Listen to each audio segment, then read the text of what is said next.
So, you want to be a contractor. Ever wonder what it takes to become a contractor? The journey they go on to get where they are now, or the crazy things they see and hear on the job site?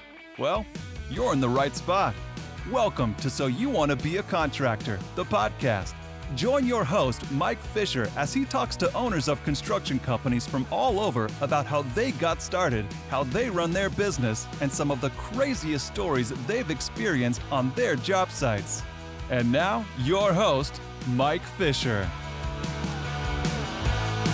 Welcome to So You Want to Be a Contractor. This is episode number 33. My name is Mike Fisher.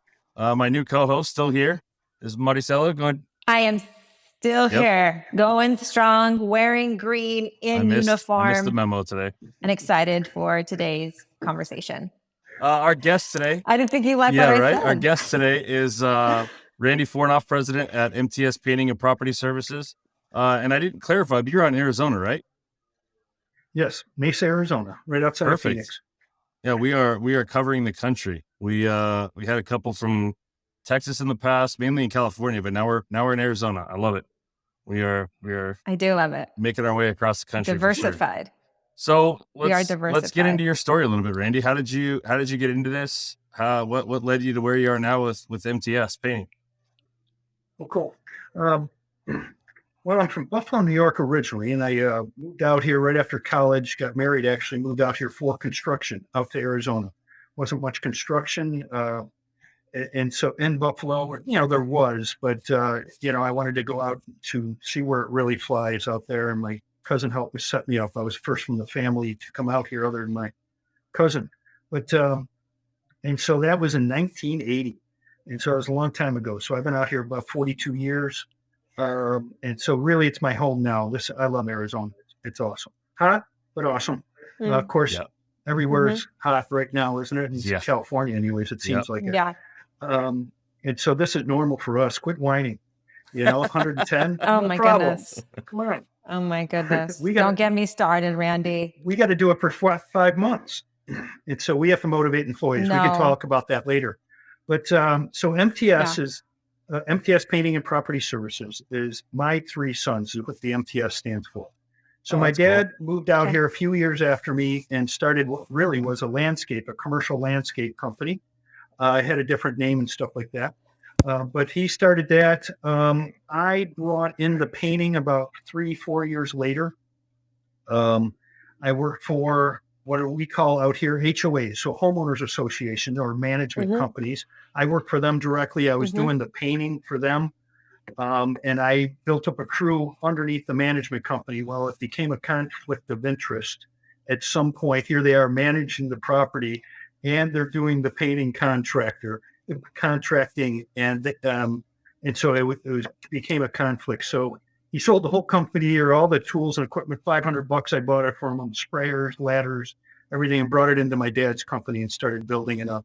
And then we eventually switched over the name to MTS Painting because I worked with my two brothers. So it's my dad's three sons is where it fits into play.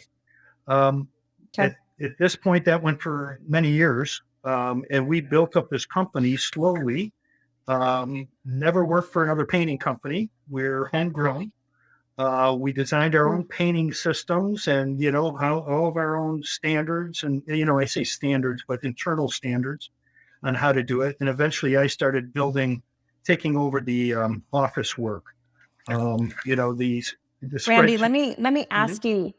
You moved from Buffalo to Arizona in 1980, and you said you finished college and you came with the intention of pursuing construction.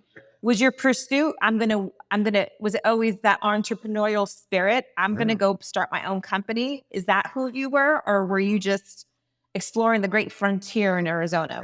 Good question. What was your heart? Never wasn't that developed in my thinking, you could say. I was falling into things still.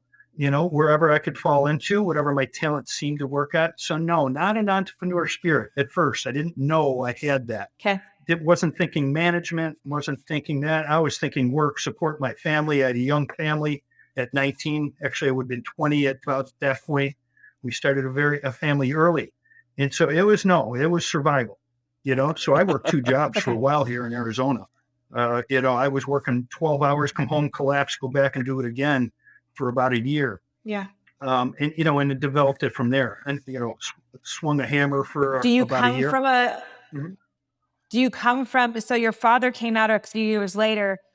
Did he come from a small business entrepreneurial background, or did Nope. he start that when he came to Arizona? Nope, not at all. He worked for So Frieden Singer this is a Machines. new Yep. Yeah, you guys Yep. this is first generation entrepreneurship, huh? first It is. generation entrepreneurship. And I really wanted to underscore that and Mhm. highlight that, because I think a lot of people in the construction industry, there's certainly a lot of people that I've met that have inherited businesses, but there's a lot more that I mean, we're first generation entrepreneurs. And so we're learning it all. So I really wanted to highlight that. Exactly. And we never thought of ourselves as entrepreneurs at all. We were more a manager. My dad was more of a management style, a manager. He could do that. But entrepreneur and thinking of systems and stuff like that and moving the ball forward and upward, that wasn't his thing. And that's what I brought to it, not on purpose, just out of need. Right. He kept saying at the end of the year, how come we never make any money? I'm going, well, where's this money coming from? And so I started stepping into it and then using some of my college. And then really, I just dove into trade associations, construction magazines, self-taught type stuff, and did some experimenting out there and just built it between us a family. Now, we had an advantage. We had 4 people that think the same, right? My dad, 3 brothers. What do you mean? We could I mean, finish that's each not a other's guarantee, though, sentences. right? I mean, that's That's not a Yeah, guarantee. I'd agreed. like, what do you mean there? Yeah. Agreed. I- But What do you for mean us, 3 it brothers was. agree? Let's Yeah. stop. Yeah, right. Now, I'm not talking in the office. I'm talking in the field at this point. We're our only crew, is the 4 of us. Dad was a little bit more in the office, but we could, when we walked back to the truck, we were grabbing tools for all 3 of us. We knew what to do next. Each one of us was that kind of thinker and that kind of doer, right? And so we're super efficient. I mean, we could paint buildings and, it was unbelievable how fast and efficient we became. And so, that's what our key was at first. We could be very profitable because of that, because we're all working in the field. Now, as we started growing and getting up to, 300,000, 500,000, things start to change. And I recognized that. Now, my brothers didn't. They were very good in the field, and I let them stay there. And they didn't have much jealousy about it either. It was a blessing. It was huge. And then, then I started setting up the systems and the bookkeeping systems and stuff like that, and scheduling and all kinds of things there, and building that myself. Kind of built my own position in the office, which is nice when it's 110 degrees out. And you said you went to college, right? But where did you learn, and how did you go about setting those systems up and setting those different back office structure up efficiently? You know what I mean? If one, nobody in the family's really ever done it, you didn't really have any experience doing it.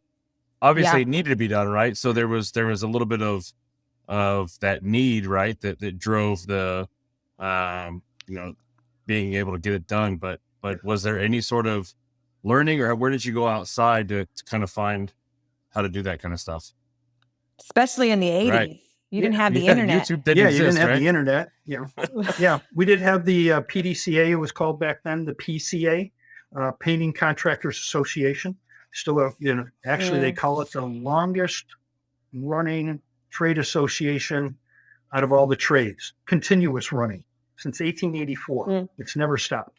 And so it's a great, fantastic thing. So I picked up on that, and I learned from them on a nationally and all the literature and stuff they put out. So really, to answer your question, it was developing things by the hard knocks, learning the hard way, losing money at things, causing problems out in the field or not communicating properly in the field with customers, with field guys, what my brothers say, us in the office. But picking up and then learning the actual mechanics of bookkeeping and stuff like that. We just had a great bookkeeper that we trusted, and had great conversations with, and would help us and guide us along. So having Lyle, his name was Lyle way back then. My dad had him for years. He did our personal taxes. He did the company tax. We did the monthly though. He never helped us monthly. It's not like we took a shoebox to them and said, here's our monthly receipts and stuff. Figure it I've out, heard of guys doing that. We never did that. We did it. I share the story. I don't think I have the picture handy, but I have a picture of me sitting in front of a Mac Plus. So an Apple Mac computer, 12-inch screen. And I built an Excel spreadsheet on that thing, or it was a spreadsheet. I don't know if it was Excel. That when you taped it up, MS-DOS? it went about 20 foot around the wall when I printed it out. And that was per job. It handled every single tax. It handled every single payroll tax. It handled every cost involved. And I knew my net profit on every job. I projected my overhead. That's impressive at at an that overhead point. percentage.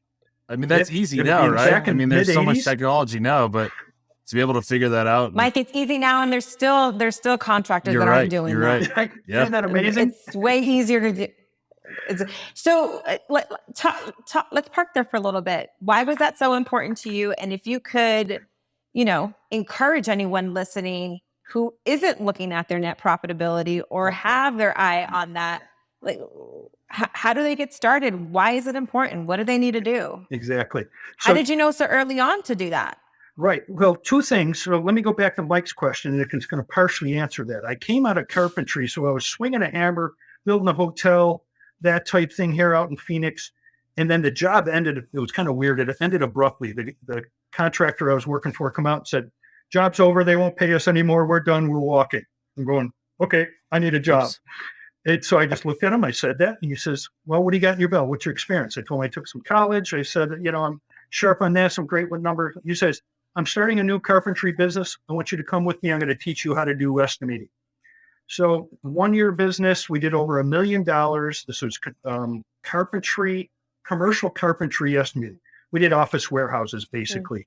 So panelized roof systems. I don't know if they're used all around the country. They are here in the Southwest. And so I was the bidder. I bought the plans, and he taught me how to do it, but he taught me the spreadsheet that he used. So this guy was sharp. He knew his numbers. He knew his overhead. He knew he had a system down for estimating, and he taught it to me. I still have my briefcase at home with that spreadsheet that he taught me off of, and I adapted it into the digital age. And so I do digital estimating. I've done digital estimating for a long time. I actually teach classes on estimating through the PCA. And I've taught tons of people around the country for Sherwin-Williams and through the PCA. And so, Randy, tell us what digital bidding is, digital estimating. Spreadsheet estimating is my shortcut term. So in other words, I go out and measure a building, and I plug it into a spreadsheet. It tells me the square footage of coverage I'm going, and then I apply production rates. And so that's pretty much my estimating class. And so I'm using production rates. Go ahead. Is that something that like a single trade contractor should be using? And is that something that a multiple trade general contractor can be using? Is that transferable across all trades? I would say yes. I stay away, and this is going to be a little bit of a sidebar. I stay away from general contracting. I mean, I have enough knowledge to build a house, to build a building. It's just, we don't even work for general contractors, to tell you the truth. We do everything repaint. I didn't talk about that, but we don't even work for general contractors. For one reason, they can't schedule us.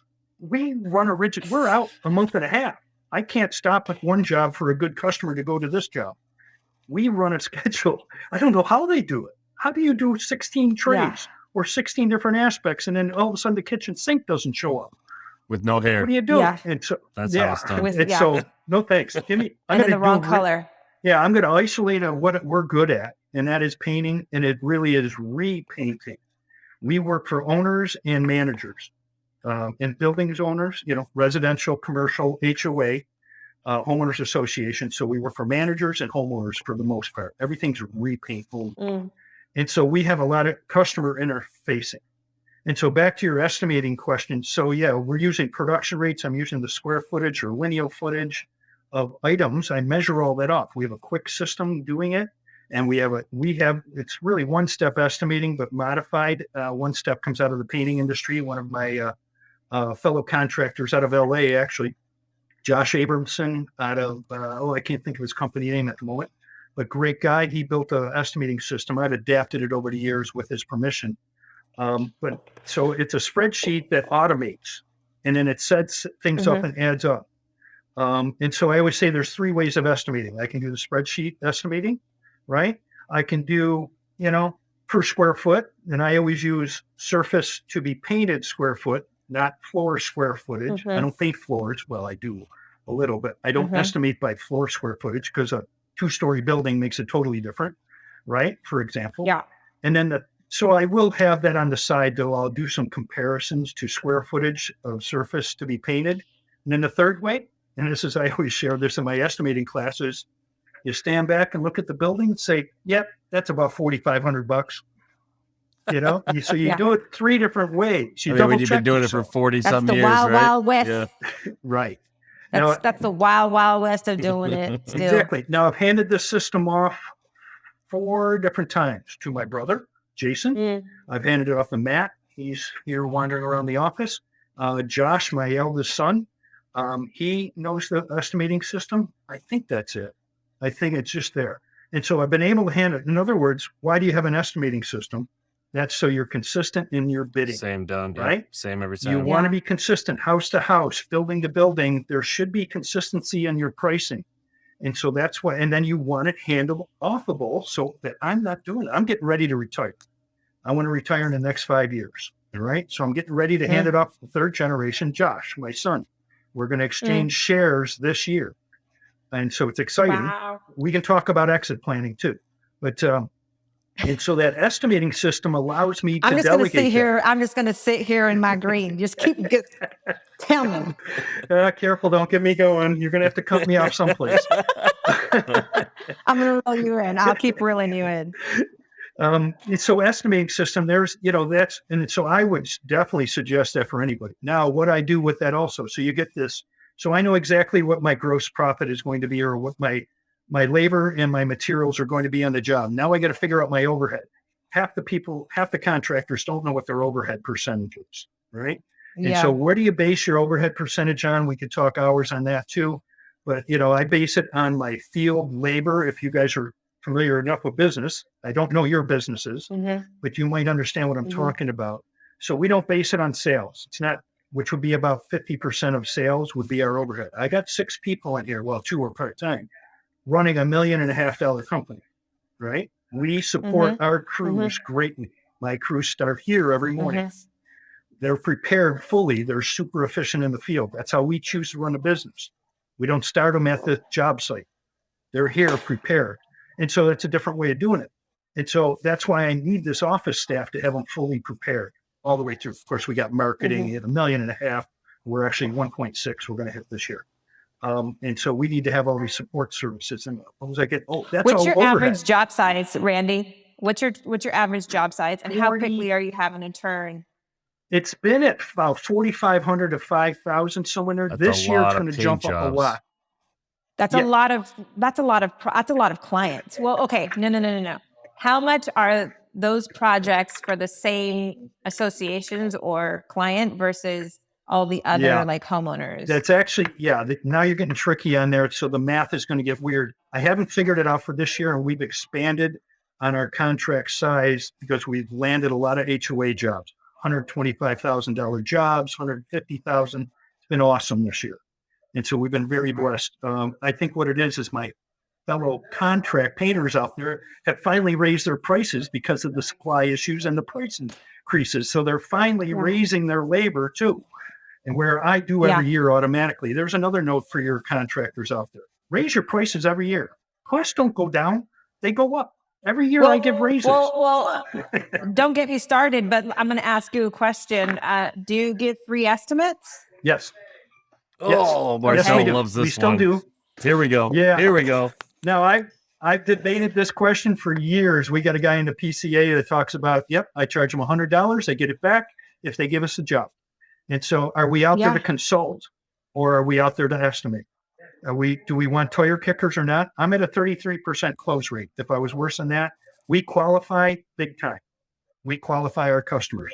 And we'll do phone bids before first. you do the estimate, you're already qualifying them. You're not just we'll come out there and then we'll that's qualify important. Oh yeah. That's I was important. going to say that that might be an okay way to. Can we approve that, Maricela? Can we approve that way a little bit? I approve that. I totally do. One of the things that I've talked about a lot or enough of, and Mike's going to get sick of this conversation by the end of this month, is how how important and how valuable, Randy, your time is. Yeah. And how the market right now, it's really interesting how they expect for your time to be free when you're going through that bidding and estimating process. Exactly. And I don't think enough people are talking about how valuable that time is, but nobody in it's really hard to find people in our industry that are like, I'm going to put a dollar sign to that time and you'll get it back.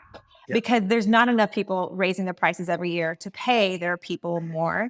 And just to educate homeowners. I think homeowners just also don't know how much time goes into a single trade contract, if you're a painter, a plumber, an electrician, and especially if you're a general contractor, where we have 15 different trades to bid out. So I like to engage in those conversations because I think this is where we move the industry a little bit more forward and we have those conversations. Yeah. So while you guys are you're qualified. Well, you guys are playing your little violins about being in the contractor space and doing free estimates real quick. Mike, I am so sorry.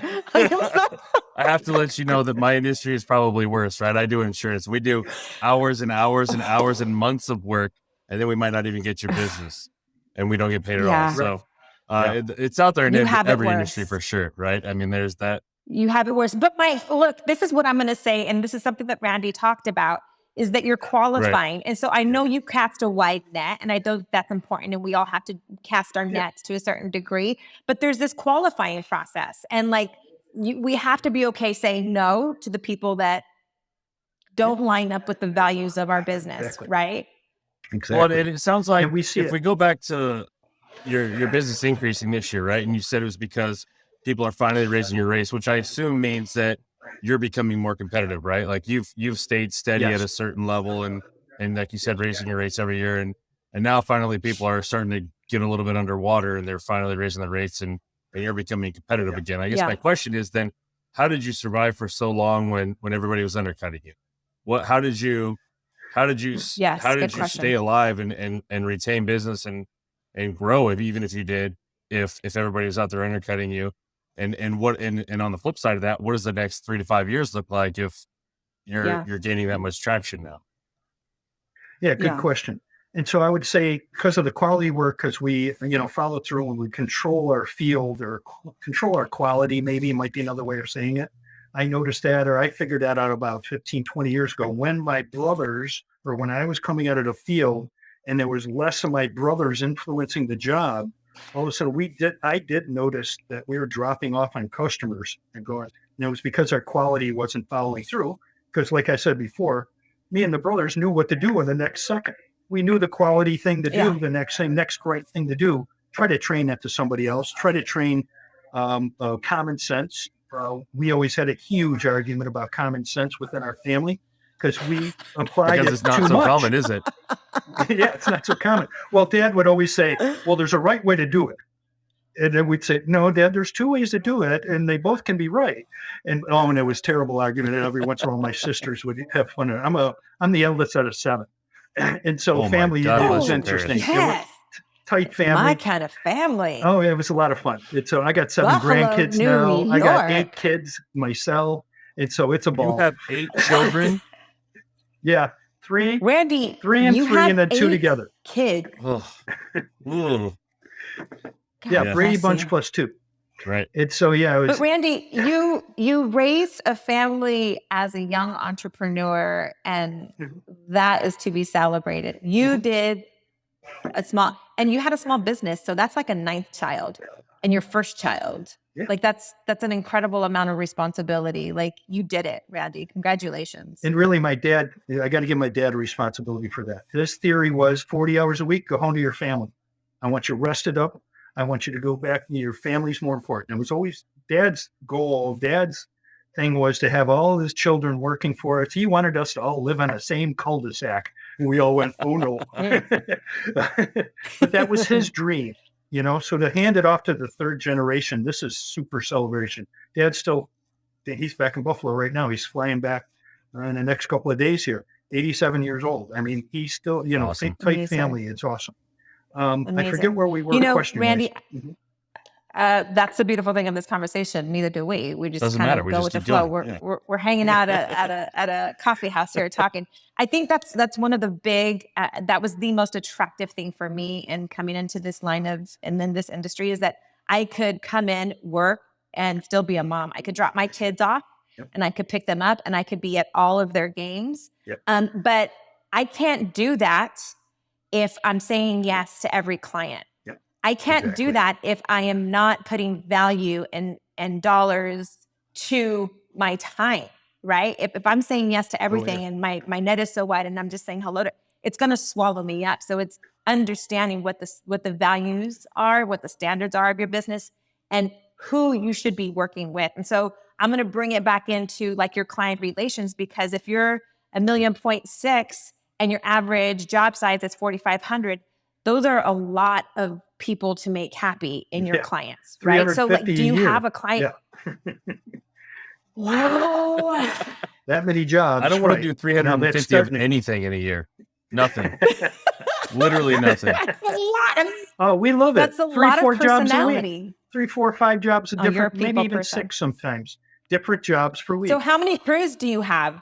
How many crews do you have? 3, 4, 5, depends, 2-man or 3-man crews. That's why we start here every morning, because the assistant job lead here, or the ops manager, he decides that in the moment, especially with absenteeism and everything else. It's been since COVID, everybody thinks they deserve a day off and to be paid for it. And a trophy for it. Yeah, exactly. And so, so that's how we run multiple crews, multiple jobs. We switch it off. We're able to move things around enough to keep all of our customers happy.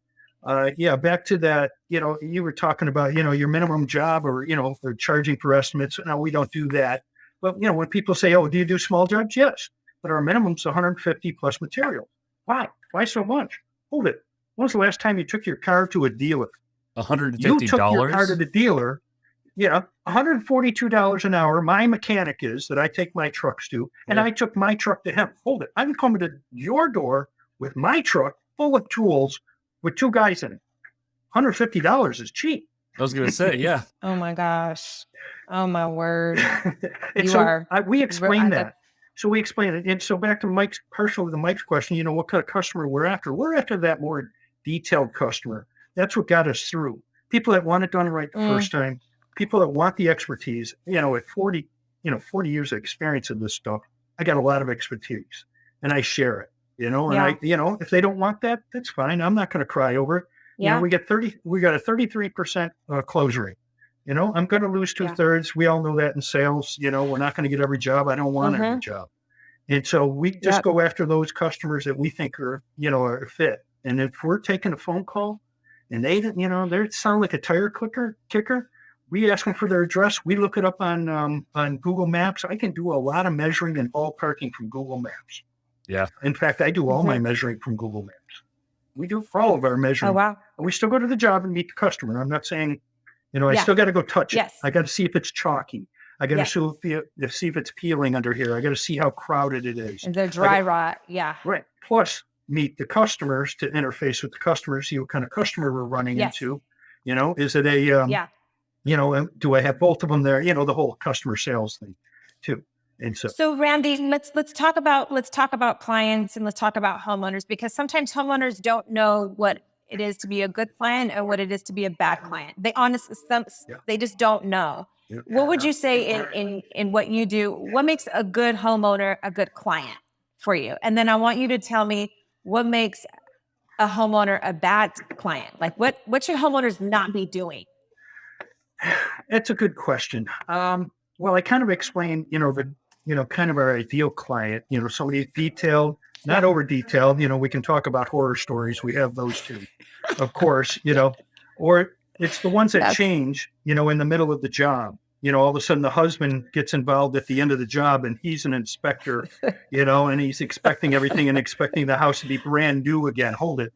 We do repaints. Yeah. It's not a perfect, science here. Yes. And, think about general contracting. You guys must use that term all the time. It's not a perfect science. Yeah. That plumbing isn't lined up right. That, toilet doesn't line up because I'm not going to change the concrete, underneath. Yeah, because I couldn't move the oak tree. Excuse me. Right. Exactly.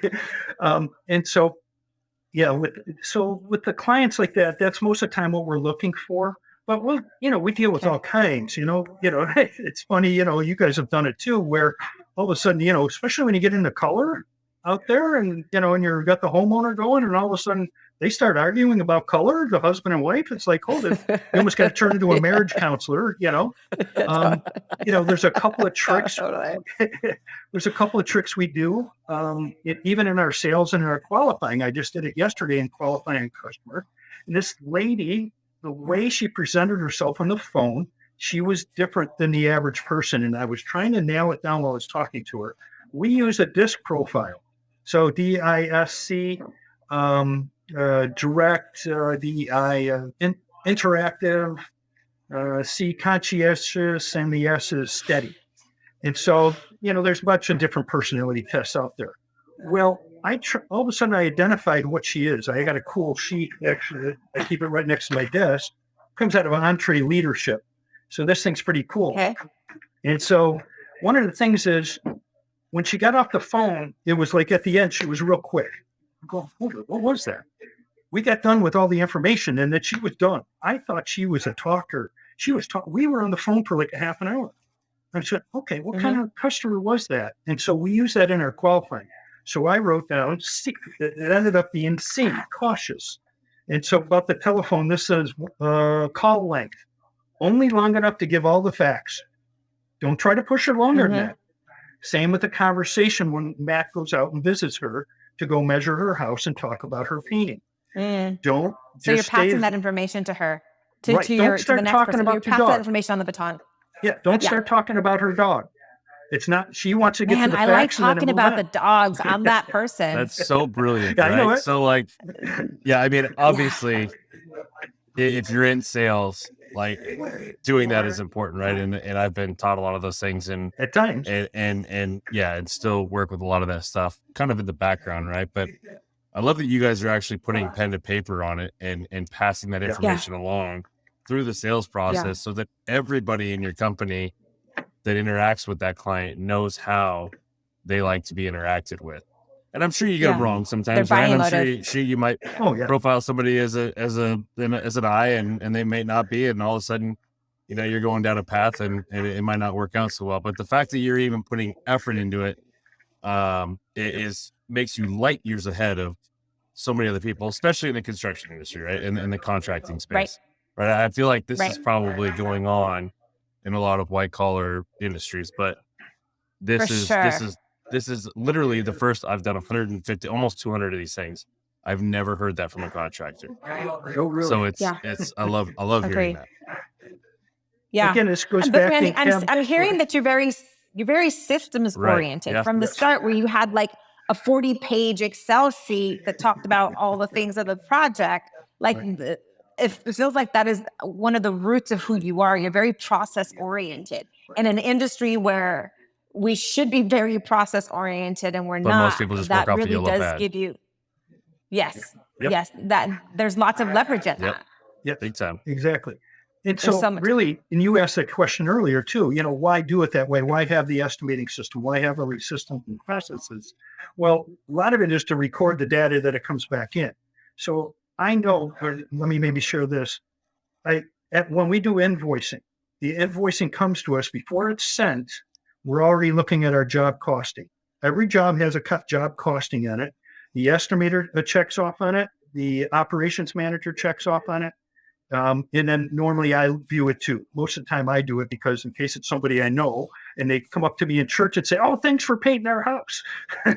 I got to know that we painted their house, And so, at 350 customers a year, I don't touch every one of those, and so I got to be careful. But all this information is coming back into these systems and into this data, and I use that to make decisions. That's why I want it. An invoice doesn't go out. If I'm seeing a loss or the hours are way over. I'm going, hold it on this invoice. I'm going, hold it. Did we got a mistake or did we just fail at this job? Was it the estimating that failed? Was it the production people that failed? Maybe we had a brand new guy out there. Maybe a hose broke, and sprayed all over a car. Happened about 3 weeks ago. That type thing. Shoot. You have failures there. Or was it the customer from hell? Excuse me, customers, if anybody's watching. But there's a customer from hell, and then there's a job from hell. The customer from hell, we don't want those. That's what we try to qualify out. You don't always. The job from hell are some jobs just fall apart, hose break. One thing. You touch this and it breaks that. And yes. Exactly. Randy, answer the question of like, I have a good idea of who your best kind of clients are, but tell us what a homeowner should not do. Like, what's the worst type of client? And what should homeowners really try and stay away from in working with people in our industry? Yeah. In your opinion. And so, as far as, worst ones, definitely the ones that can be scary are the ones that just have never contracted before. And so most of those are okay if they're humble enough to listen to the experts. I was going to say that. I feel like that might be an okay thing, right? You can kind of teach them how to interact and how it's supposed to work to an extent. Exactly. I love doing that. People are complaining about millennials and stuff like that, which I don't at all. Some of them are just inexperienced. They don't know what to do next. We have employees like that. They simply don't know that they have to show up. Over here. They simply don't know they have to show up on time. Hold it. That's normal to show up on time. That's an employee. I can't say that to a customer. Okay. Yes. But anyways, with customers, I will be humble. Yeah, as long as they're humble and will listen. Now, here's the next problem. Maybe it's not a first-time buyer and they've been burned. How many people have been burned by contractors too, or they think they've been burned by a contractor, and maybe they're over picky, or maybe they didn't choose the right color and they're blaming the Randy, contractor. I really like that you said that. They think they have been burned. Exactly. Now, they don't ever have absolutely 100%, but there's a lot of the homeowners that don't reflect on how they contributed to the burn, because contractors can walk away feeling just as burned, the degrees of burn on their skin. It's so true. So you're saying the harder type of homeowners to work with are those first at it, but don't have the humility and think they know what it takes. Might be that HGTV. Sometimes it's that. For sure. You know what I mean? Well, they just think everything, the worst, right? What they're doing to us, what they're doing to our industry, I can't handle.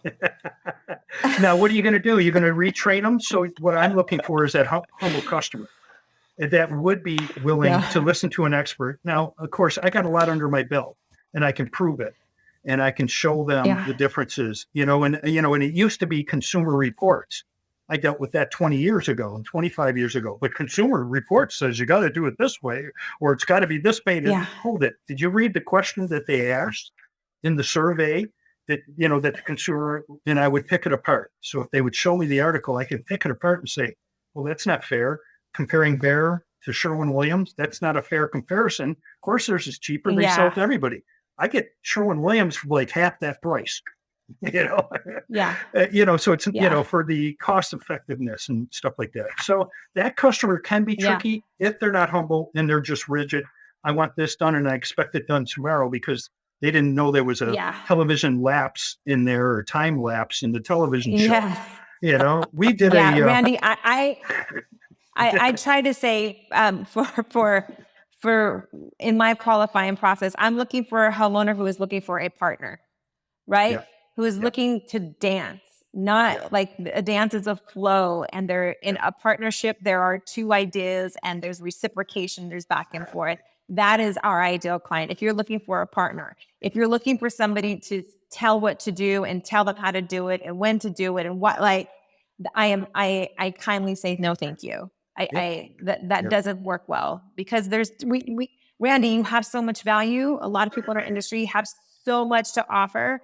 And when you're being met with so much contentious nature, it it makes the job that much harder. You couldn't pay me enough money. There's not enough contingency in that estimate to work with a homeowner that just knows it all and wants to be able to call me on Sunday to with my Randy's kids. point, I mean, between television, and I won't go as far as naming the network, but between television and YouTube and just the general idea in society right now that everything has to be fast, quick, and in a hurry. You know, it's hard to compete with that sometimes, and I think that you know, getting people to slow down a little bit helps for sure. Mike, it's hard to compete, and you know, for certain contractors, you just have to not want to compete.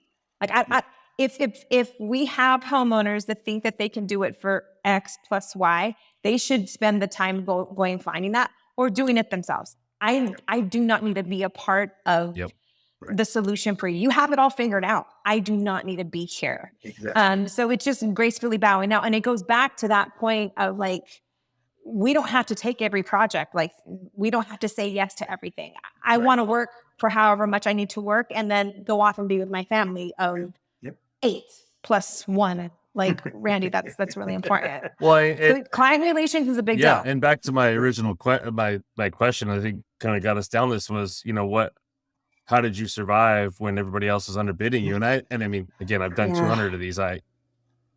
After the first 20 minutes that we spoke, I knew what the answer was going to be to that, but I just like hearing it's being said, but because I don't like to assume, but I knew that it was because you guys picked the right clients and ones that valued what you do. And you were able to charge what you needed to charge to stay profitable and being able to grow and do all those other things. Whereas it would have been very easy. And there are plenty of contractors who get into tough times, start just undercutting everything to grow that top line and think that's going to answer the problem. But at the end of the day, that creates a lot of mess in the middle part. And when you get to the bottom line, you end up in the red. And so that's, I mean, going back to just kind of full circle on all of it. I mean, that's where it helps you, I'm sure. Really. And what you're kind of talking about is what's your growth? Oh, I want to grow every year. Grow what? I want to grow profitability. Right. I don't necessarily want to grow sales. I want to go, we're doing 1.6 million. I'll be honest. I'm going to share my number here. We're doing 1.6 million, 13% net profit. Okay. I'm already paid. Yeah. I'm already paid a very good salary. I mean, I think most contractors are lucky to get 5. Yeah. Exactly. I think most contractors have no idea what that number is. 100%. I think most contractors don't know what, and there's selling power to outrun that number. Exactly. Yeah. Whatever the bank account is. No. Yeah. And so we have fun with that. Look, I think the message for anyone listening, if you don't know your numbers, it's time to know your numbers. Whether you're 6 months into your business, 10 years into this business, there's no shame. Take the time to either do it yourself or better yet, the reason you haven't done it, if you haven't done it at whatever point in your business, is because you haven't subbed that out to somebody. Find the bookkeeper, find the accountant, find somebody who that is their expertise. If your expertise is in the construction part of it or the sales part of it, find the partner who can own that part of your business. You shouldn't have to do everything in your business, but knowing what your numbers are is so important so that you're growing in the right ways. Right. Yeah, 100%. I don't do the bookkeeping. I have people that I trust to do. Monica's out there right now. She just ran payroll, our 2-week payroll right there, everything, because that has to do with job costing coming back to the numbers that I want. I'm more concerned with the job costing numbers than I am with payroll. Let her work that out. My CPA does taxes. So to your point, if you're a younger contractor, you want to put good people around you. You got to have a team around you. And so, is it too loud? The guys are coming in. I got to get my door fine. closed. It makes it real. Okay. It's 2:00. The crew's in 6 to 2, straight A. There you go. They go home at 2:00. Ooh, It's 100 like degrees a machine. Yep. Like a machine, Randy. Yeah, exactly. And go home and go rest up so you're good for the next day without heat stroke. Right. Awesome. And so what was I talking about there? I just lost it. System. Surround yourself by good people. Yep. Surround yourself with good professionals who are going to support your business. Right. So I kind of started building my stuff, and then I came across the PCA, a trade association. Join your trade association. NARI for remodelers, and stuff like that. Get into those. The PCA Why? is excellent. Why? There's commercial. So Why, this is Randy? where I interfaced with contractors. At first I was reading the magazine for years, and there was great people in the magazines and what have you. Now we have webinars and podcasts. You can do all kinds of things. Heck, if you're a painter, go onto the PCA and go get what's their I can't think of their app right now with all the podcasts and stuff like that. Phenomenal. Absolutely phenomenal, the stuff that you can learn. I did it by magazines, and then I started going to the conferences. So I did that, and now you're interfacing with other contractors around the country. And now we go to these conferences, we open up our laptops, or actually now it's a tablet, and now we open up the tablet and we say, here's our numbers. Where do you think I'm on? Or, here's how I'm doing in my numbers. Where are yours comparable? And they'll share it because they're on the other side of the country. No, I can't do it like local contractors. Painters and these, tradesmen are still too tight there. They're still worried about, training somebody and letting them go to their you're raising the industry. Train them. Who cares if they go to another contractor? You're raising the industry. Keep training over. Pay them well enough so they don't leave. If you're a painter, you should be you should engage with the PCA.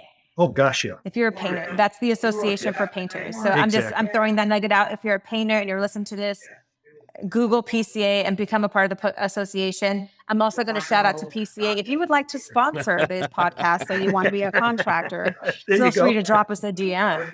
So the other thing I do also, and so there's other groups that get around too. Now I know I'm not big on BNI itself, but there's executive ownership groups. I'm a part of what's called MABE, Metropolitan Association of Business Executives. And so more like a brainstorming, what's the other one called? There's other groups. They can be expensive. This one's real cheap. Great group of owners. We're about 40 strong. You got like 25 to 30 in the room all the time, once a week, Wednesday mornings. And that's wonderful. Now, this is other industries too. Some are trades, not that many. But you're kicking around ideas. I'm going, you run your business that way? Oh, maybe I could incorporate that system into mine, or, so now I got referrals for bookkeepers. I can call the bookkeeper there and ask her any question I want. If I don't trust my CPA or I want a second opinion, I've got roofers there. I got AC guys there. I'm learning from their businesses and how they're doing. So get yourself around business I did BNI people. for years. I did BNI for years. But I think one of the big takeaways that I'm here that I want to pull from in what you're saying is, for anyone in our industry, get from either behind the truck or behind your desk and start to engage with other people in your community. Surround yourself with like-minded individuals who will elevate your thinking. That was one of the big things that I did early on that changed the face of my business, because I was spending all my time, talking to people, doing things behind the computer. And that's very important. It was very useful as well. But there's something to face-to-face connection, even in today's day of everyone stay home. Get from behind your desk or from behind your truck and start to connect, whether it's a BNI, a networking group, a Toastmasters, whatever it is, so that you're engaged with other people who are going to give you ideas that you're not getting by sitting behind your desk. Well, part of that is not being scared either, right? I feel like there's, especially in the construction space, a lot of the owners are pretty tight on a lot of stuff. Especially the ones that I meet, at least, right, are pretty closed off, and it's the ones that are willing to get out there and not only show what they're doing, but also be able to learn and receive new ideas, are the ones that are being a little bit more successful, in my opinion. Really, here's how I term it. Now, let me term it two different ways. As a business owner, in my experience, I'm going to share what I know. I want the whole industry to come up. That's why this podcast is here. You guys are trying to improve the industry, or not improve it, but you're trying to offer to the industry so that other people can improve. So you're serving the community.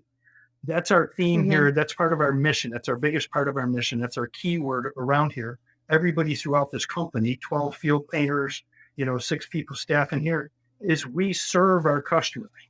We make it easy for them to do their jobs. I make it easy for my employees to do their job also. My employees are just as important as my customers. And I tell them that, and I show them that.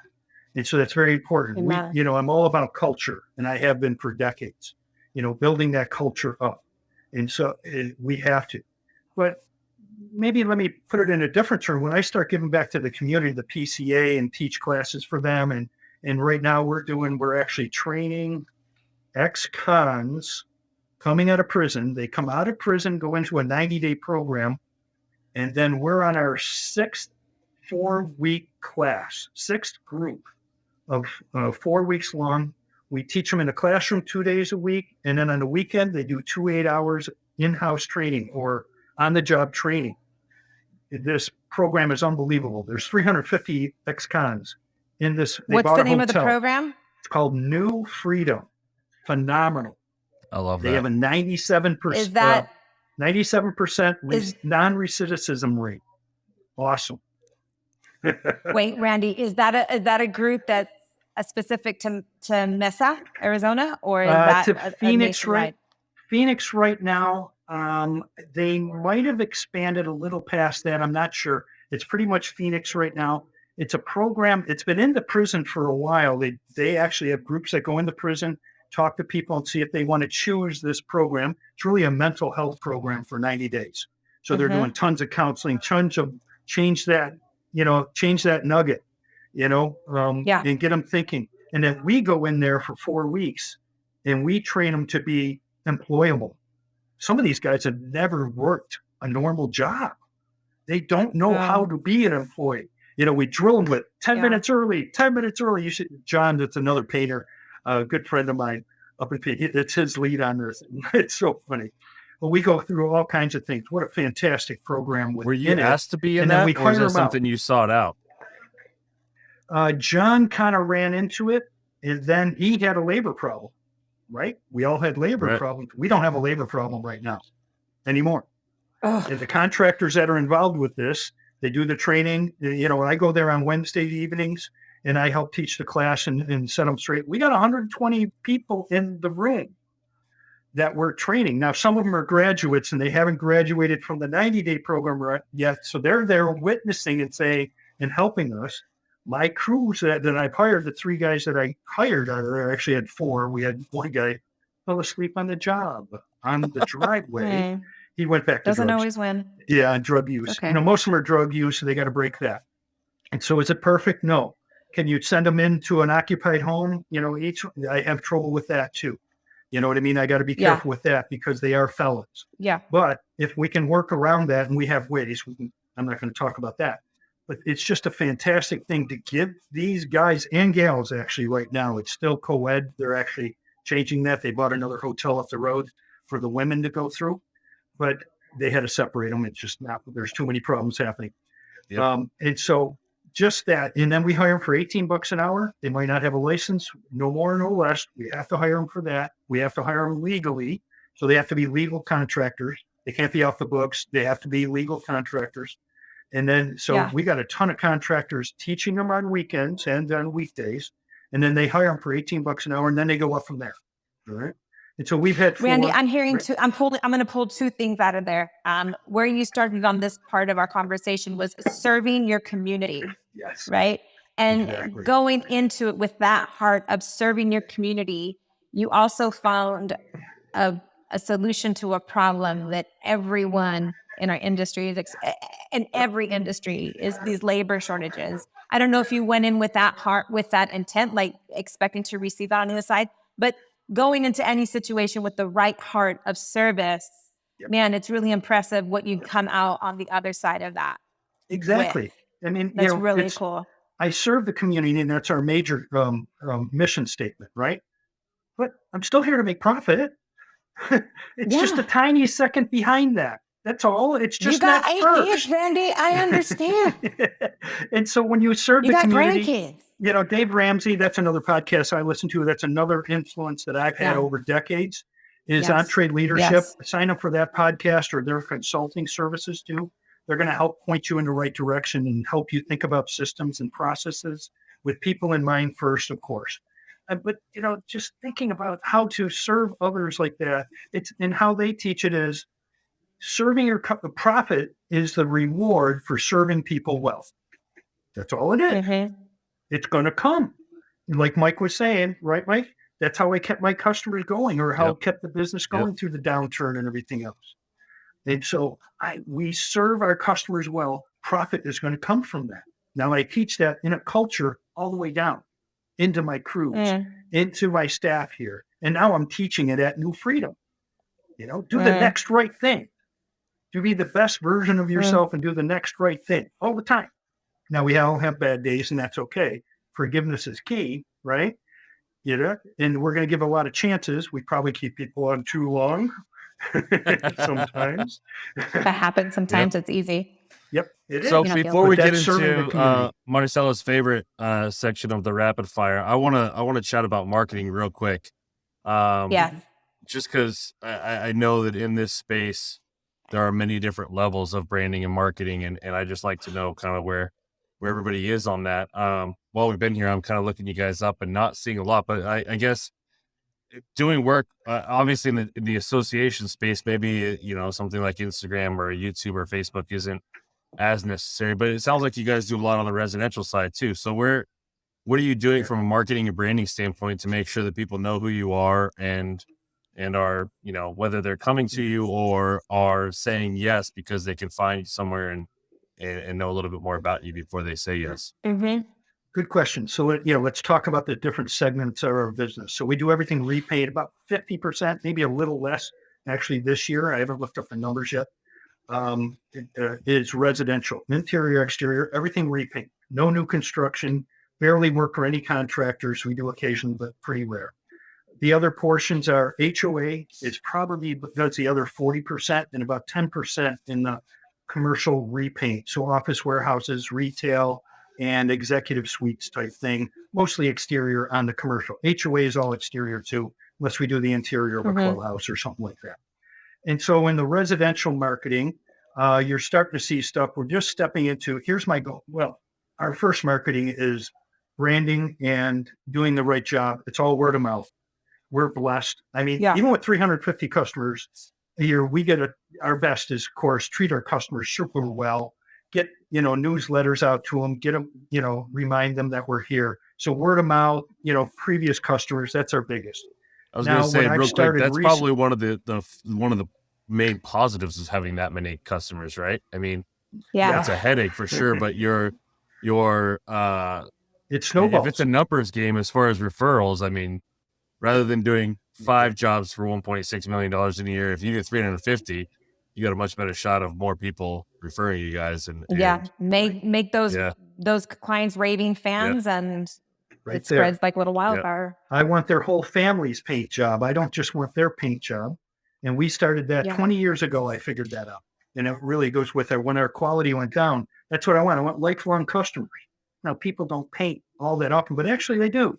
They'll change things in 2 to 3 years. Right now, we're doing paint-iversary, we called it, paint-iversary postcards. We're sending them all out to our 8, 9, and 10 year ago customers. That's brilliant. Because amazing. We did such a good paint job, it lasts 10 years, right? We're aiming for a 10-year paint job. We're not aiming for a 4 or 5 year paint job. That's the type of customer we want, right? That's great. They want to do it right the first time, they want it to last. That's what we sell. Does it cost more? Yeah, but we sell that. Yeah. And so now I'm sending out cards. We call it the paint-iversary cards, cute little postcard to those. Not to the people, to the addresses that we painted. We painted your house 10 years ago or 9 years. You may not have been there, but we did. You're right. Super smart. Is it holding up? Yeah. But anyways, really smart. So that's that marketing. And so we just started into my goal, and especially the residential marketing, is to make us recession proof. That's my only goal with marketing, right? I have enough jobs coming in. I'm 2 months out right now. I've been 2 months out for 3 years, even through COVID, everything else. We've been flying around here.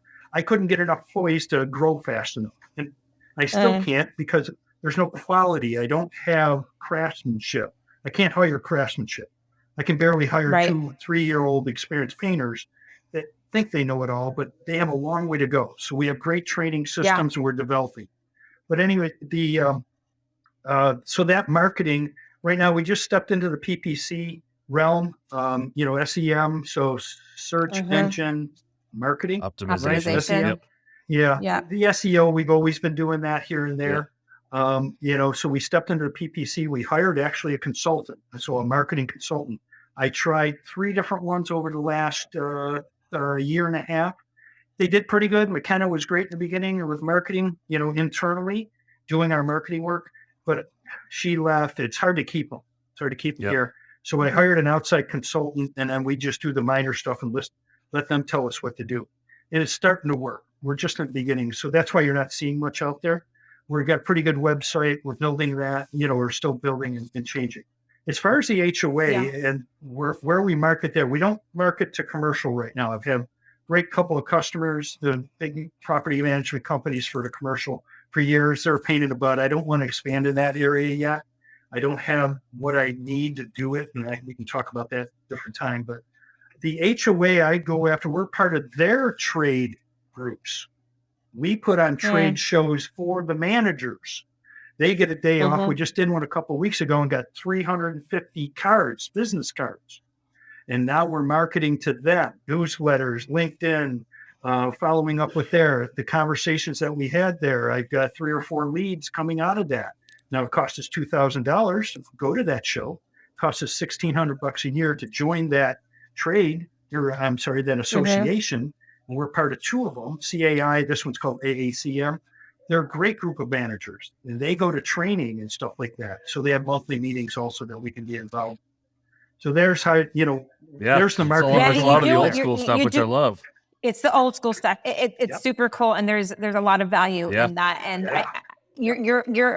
there's a leg of your marketing that is face-to-face marketing. And that is a lost art, old school method. But it's a lost art. I think there's so much value in that. Like that is how you build lifelong clients from the start, right? Now, when we submit bids, when we get on the other thing of marketing, if anybody's interested, if you go to the PCA, I don't know if you have to be a member to get access to the videos, but I did one on HOA, how to go after HOA business, about an hour long webinar type thing.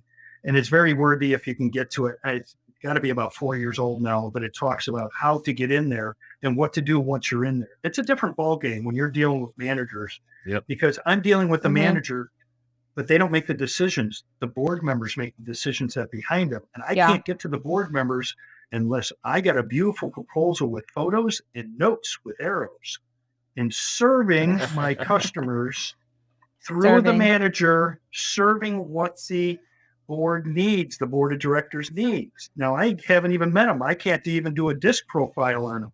I don't know if they're detailed. I don't know if they're, interactual, that type of thing.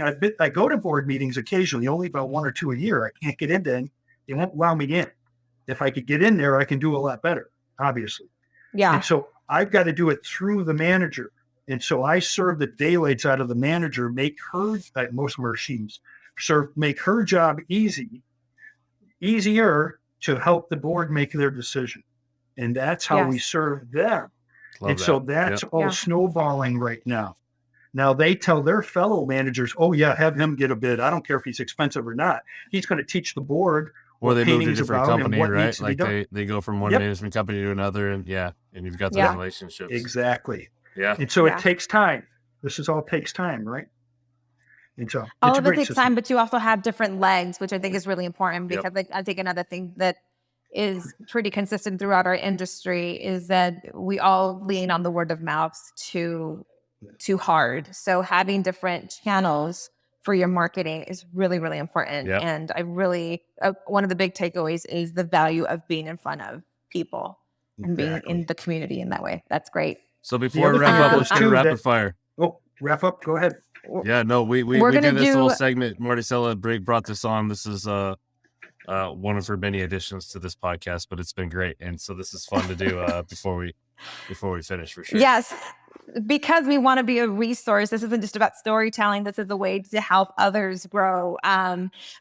We came up with this little segment, just questions, Q&A. What are things that serve you that, could be a resource? I like listening to podcasts where I grow from, and I'm like, I didn't think about that. Or, I'm going to go try that. So I'm just going to ask you a few questions and just give me what you got. What's the one resource your business cannot do without? Cool. What's the one resource your business cannot do without? Can't be a person or the internet. Not the internet. Yeah. Yeah, I'm going to say Yeah, it's really just the podcasting and connecting with people smarter than me. Really, is what it is. So you're Connecting networking, other right? people. Yeah, the You're networking. networking. I'm going to say networking, and that's a wide range. It goes all over the place. Even including the HOA managers. When I talk to them, holy cow, I'm learning a whole bunch about them and their business, and it helps me. Yeah. And so I would say definitely if you're out there networking. listening, search BNI, search your whatever Trade city you're in, search for trades associations, get out there, get in front of your community. And don't be afraid. Don't be afraid to share a little. People aren't going to steal your business. There's enough building. Sure. We're going to painting, right? There's enough buildings to paint for all of us. We don't need to be hoarding our paint jobs, right? Like share, grow, learn. We do it all the time. If next time you fly, hopefully it's not cloudy or something when you're taking off. I just look over the city and go, oh my God, if I don't have enough work, it's my own fault. Right. Look at all those dwellings out there. The number one resource you cannot live without is networking. Get out there and network. Number two, what's the best advice someone has given you? Man, there's been a lot of them. There's a great guy that just sold his business. He was a water conditioning, what do they call that business? And he just sold it. And what did he tell me? Because I asked the question, he said, figure out how to measure your business growth. In other words, not just by dollars, especially right now, because we have inflation. How do I know I actually grew, $100,000? Didn't just charge more for the paint that cost more and everything else. Yeah. So I'm making more money, of course, but inflation, everything's gone up. So he says, you got to find something to measure it against. And so mine is really field labor. And so I haven't done this whole math, but he really gave me a new idea because I asked that question of him and he looked at me and says, you don't measure against something other than the dollars? And I said, what should I measure against? He says, measure against your gallons. And I said, ew, I have no way to get my gallons into a spreadsheet accurately. And so we might be able to, it would take a lot of work, but I don't have it. For the past, I have nothing to compare it to. I have no way of coming up with that number. I mean, I can ask Sherwin-Williams how many gallons, but we buy it from Home Depot, Sherwin-Williams, Don Edwards, from Ben Moore. I have no way to get it in there. So I have to go against my field labor hours. That's the only consistent thing. Hours, not dollars. I was going to say hours. And so come up with that percentage. Come up with that rating system. That'll tell me if I'm really, truly growing and not just inflation, changing the numbers. Yeah. Yep. Figure out what to measure your business against. Yep. Exactly. Figure out what to measure your business against. All right. Next question. Is there the last book or podcast that you love? The one that's really tickling my fancy right now is Contractor Evolution. Tickle my fancy. I love that. You never heard that? Come on. You guys are too young. I just haven't heard it. It's been like 20 years. Yeah, I haven't heard it on this podcast or from anyone in the contractor space. It's not. But you're great, Randy. That was perfect. That was awesome. You should see me embarrass my 14-year-old. I lost what you said after that, though. What was the name of the podcast? I heard nothing behind Tickle My Fancy. What was the book? I think it was a podcast, right? So, Contractor Evolution. It's a podcast. It's a group out of Canada, actually. Yep, These guys come through the PCA. They're highly involved with the PCA too, but they are just nailing it on the podcast on all kinds of different subjects. Every time I listen to them, it's just like, wow, look at that nugget. You kind of talked about it, Maricela. Listen to that nugget. And so you should see my OneNote. I do OneNote for note keeping. I'll be driving and doing voiceover, voice messaging to myself. Write this down, Randy, and these nuggets, or I'll pull off to the side of the road and listen to the podcast and take all these notes. That and entree leadership too. A little less recently, but the Contractor Evolution, just phenomenal. These guys are absolutely nailing it. And Contractor Evolution. Yeah. Very good for general contractors too, and all kinds of trades. It's just phenomenal. Cool. Awesome. Writing that down. And last, you're a father, you're a grandfather, you're a business owner, you're a multi-generation. Like there's a lot of who you are. What is one habit that you have just for you that helps where you pour into yourself so you can pour into others? What is one habit that you remain so that you are the best in all the things that you are? Wow. Really, I'm going to bring it into a spiritual sense right now. I mean, it's really just my love of God and love of the truth. I could say it that way. I mean, I depend on God and turn things over. I surrender, as a business owner and family member, and all kinds of things swirling around me. Sometimes I leave, one event to go to the next and just look up and say, "What's next, Lord? You better give me the strength, because I'm running out right now." And then all of a sudden, boom, I got that strength, and boom. So I have a strong love of God, I have a strong knowledge that God loves me.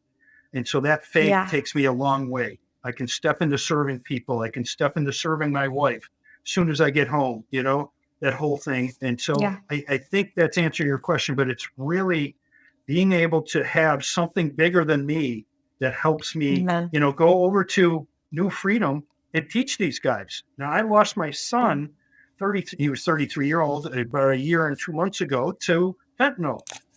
Adam was a prison bird, in and out of prison for 10 years, and I lost him. He worked for the company, and just before that, he was out of prison and died of fentanyl. And, never could get unhooked off the drugs and what have you.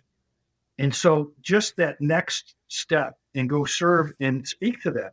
God is giving me that to work with these guys at New Freedom now, because the chances of them taking one of those blue pills, and then if you know anybody taking those blue pills at all, the chances of them dying is very close to 100%. Believe it or not. It's terrible out there. It is unbelievable. And so what can we do about it? And so I'm trying to hit that. That's one of the reasons you kind of asked that, Marisol. Why am I over there doing that? Now I'm serving the painting community. Mike, you kind of spoke to that. Am I serving myself by just hiring these guys? No, I'm serving the community. But you're I'm already clearly hired doing up it for a bigger purpose. And yes. It's to really give back. These guys need it. Thank you. And so it's tough, but I can witness to these guys. I know what it's like to be in prison somewhat. I've never been in myself, but I knew what my son went through. So I know what they went through. So I can share that story and I can give them this hope. And then if I can give them a job or show them how to be, that the respect that I'm giving them. I was going to say, you're connecting with them on so many different levels that you almost are guaranteed to earn their respect, right? Because you're not coming in from one angle of just serving yourself and serving the painting community. You're also coming in knowing what they've been through, what their future could be. And so you're rounding it out for them on all sides and able to connect with them on so many different levels. So I think, I know I asked earlier, did you seek that out or on you? And I mean, and if we're speaking spiritually, it definitely found you and it found you for a purpose. And I think what you're doing there is amazing. So no fear. That gave me chills. Yeah. Mike, you said it a few times. Have no fear. Step into these things. Yep. We have to have a fullness of life. I'm after a fullness of life. They say, I want to be sliding into home base when I go into heaven, dirty, bloody, and everything else, sliding in the home. It's going to be a full charge. Right? Yep. Wow. I love that. Wow. That gave me chills. Thank you so much for sharing that. And, for whatever it's worth, I'm sitting behind the screen, but I could feel your spirit throughout this conversation. And that's a testament to that relationship that you have with your creator. You are a pioneer, you are an entrepreneur, and you are a servant. And I am so glad that I got the time to get to spend with you today. Awesome. Yeah, Randy, this has been great, man. We appreciate it. Before we go, we want to give you an opportunity to let people know where to find you, how to get a hold of you, if that's something you want to do, or just how they can get in touch with you guys, and whether it's from a service standpoint. Tell us what your website is. Whatever they can do. Yeah, you're welcome to contact me. If I stirred anything in anybody, feel free to contact me. I love to share. I will take the time to share business, personal things. How did you get through that? How do you forgive? Even things like that. I'd be glad to share. If you're in need, let me know. MTS Painting. So, www, we all know that. mtspainting.com. If you shoot me an email, off the top there, you can call me too off that number. It is a call rail number though and stuff like that. But you can shoot. I don't think we have our actual emails on there, but you're welcome to send it Randy at mtspainting.com. You're welcome to send me straight up. But if you call the office or send an email to that, I think it's MTS at MTS Painting up on top. If you send that, it will get to me. I have a great staff. They know who it's going to be meant for. And so, yeah, feel free to contact me. Glad to help with anything. Well, yeah, you are the epitome of why we do this. So I appreciate you taking the time with us. This has been awesome. Yeah, and we look forward to staying connected with you for sure, and seeing what the future holds for you guys. We appreciate it. Thank you, Andy. All right. God bless you. Have a good one. Stay safe. God bless you. Okay, bye. Hey, thanks for listening. If you had a good time, be sure to hit that subscribe button to get all the latest episodes. And if you had a really good time, leave a review to let us know what you thought.